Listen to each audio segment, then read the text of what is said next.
Hello എല്ലാ കൂട്ടുകാർക്കും എൻ്റെ ഒരു പുതിയ ഷോർട്സിലേക്ക് സ്വാഗതം. അപ്പോൾ ഇത് കൈതയാണ് കേട്ടോ. അപ്പോൾ ഇത് തോട്ടിൻ്റെ സൈഡിലും ആറ്റിൻ്റെ സൈഡിലും അങ്ങനെ വെള്ളക്കെട്ടുള്ള ഭാഗങ്ങളിൽ വളരുന്ന ഒരു ചെടിയാണ്.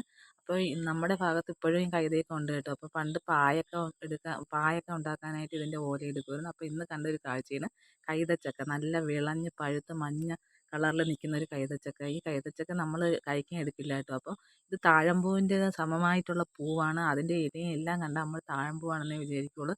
പക്ഷേ ഇതിൻ്റെ പൂവിന് ഭയങ്കര മണമാണെങ്കിലും അതിഭയങ്കരമായ ചൊറിച്ചിലാണ്. അതുകൊണ്ട് ഇതാരും കയ്യിലൊന്നും പറിച്ചെടുക്കാൻ പറ്റത്തില്ല. അപ്പോൾ ഇന്ന് ഞാൻ വന്ന വഴിക്ക് കണ്ടൊരു കാഴ്ചയാണ്. അപ്പോൾ അതിനകത്തൊരു വലിയ പൂ നിൽക്കുന്നത് ഞാൻ കണ്ടിരുന്നു. അപ്പോൾ അത് പൂവിൽ ഒരു കാ പിടിച്ചിട്ടുണ്ടായിരുന്നു. നമ്മുടെ പൈനാപ്പിളിൻ്റേത് കണ്ടാൽ പൈനാപ്പിൾ പോലെ തോന്നിക്കുന്നതാണ് ഇതിൻ്റെ കാ. നല്ല മഞ്ഞ കളറാണ്.